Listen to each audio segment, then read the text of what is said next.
offers had reached his limit. It was now mid-August, which meant that he had been separated from Marcia for more than 2 months. 2 months, and all he had to show were 3 dog-eared letters and 2 very expensive long-distance phone calls. True, when school had ended and she returned to Wisconsin and he to Locust, Pennsylvania, she'd sworn to maintain a certain fidelity. She would date occasionally, but merely as amusement. She would remain faithful. But lately, Waldo had begun to worry. He had trouble sleeping at night, and when he did, he had horrible dreams.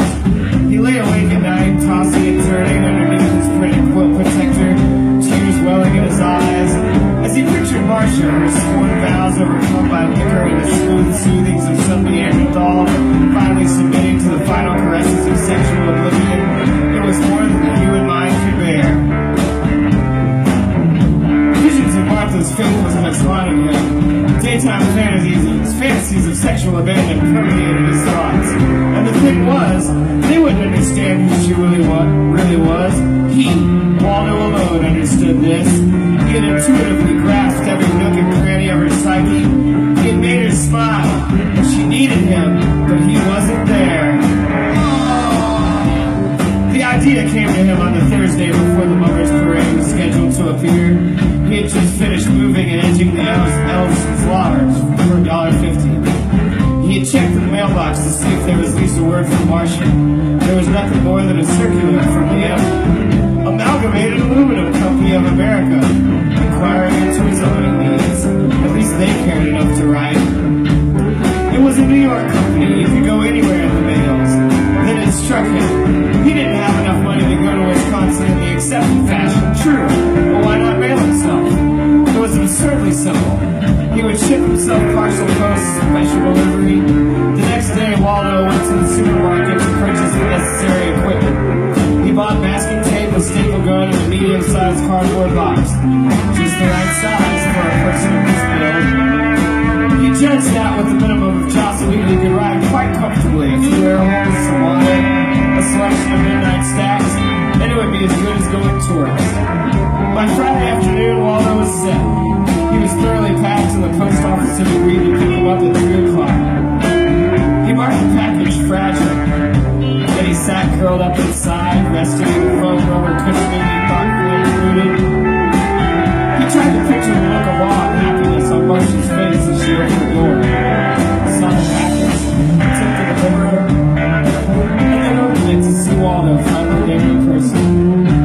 She would kiss him, and then maybe they could see a baby. If you'd only thought of this before, suddenly, rough hands gripped his package and he felt himself bored up. He landed with a thud in a truck, and then he was off. Marcia Bronson had just finished setting her hair. It had been a rough weekend. She had to remember not to drink like that. Bill had been nice about it, though.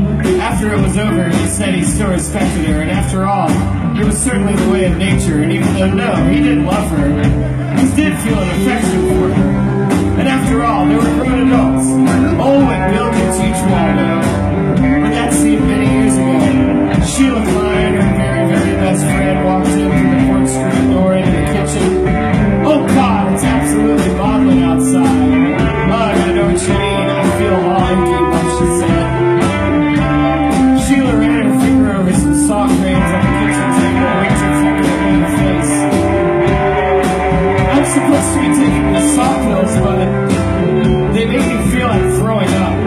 Marcia started to pat herself under the chin and exercise she'd seen on television. God, don't even talk about it.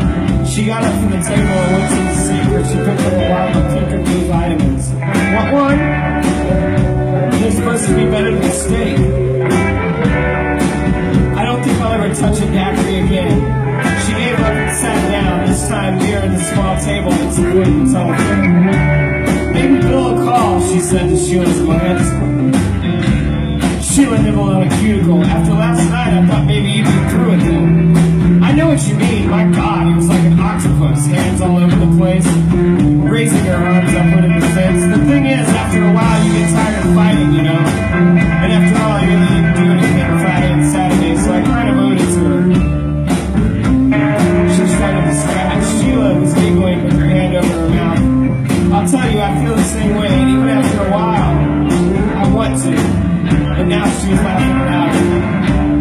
this point, Mr. Jameson of the Clarence Garrett Post Office rang the doorbell of the large stucco broad frame house. When Marcia opened the door, he helped her carry the package in. He had his yellow and green slips of paper signed and left her a 15-cent tip.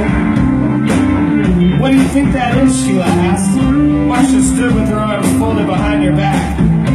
She stared at the brown cardboard carton that had sat in the middle of the living room. "I don't know." Inside the package, Waldo quivered with excitement as he listened to the muffled voices. Sheila ran her fingernail over the masking tape that ran down the center of the carton. "Why don't you look at the return address?"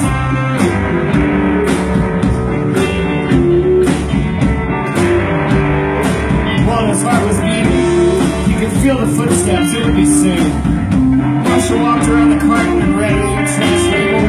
"God, it's for Waldo, that schmuck," said Sheila. Waldo trembled with expectation. "Well, you might as well open it," said Sheila, and looked at them trying to lift the staple flap. "Ah, shit," said Marcia, groaning. "You must have nailed it shut." They tried with the flap again. "My God, you made a power drill to get this thing open. They pulled it in. You can't get a grip." They both stood still, breathing heavily. "Why don't you get the scissors?" said Sheila. Marcia ran into the kitchen.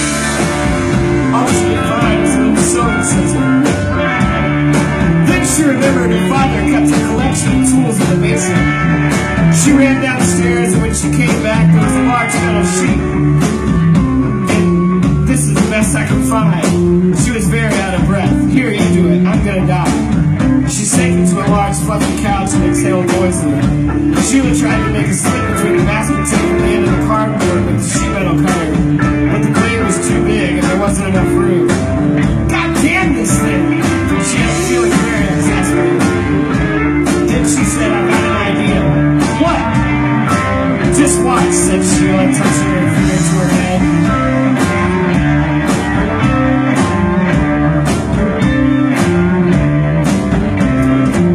Inside the package, Waldo was so transfixed with excitement he could barely breathe. His skin felt prickly from the heat and he could feel his heart beating in his throat. It would be soon. Sheila stood quite upright and walked around to the other side of the package. Then she sank to her knees, grasped the cutter by both handles, took a deep breath, and plunged the long blade through the middle of the package, through the middle of the masking tape, through the cardboard, through the cushioning, and thud! Right through the center of Waldo Jeffers' head, which split slightly and caused little rhythmic arcs of red.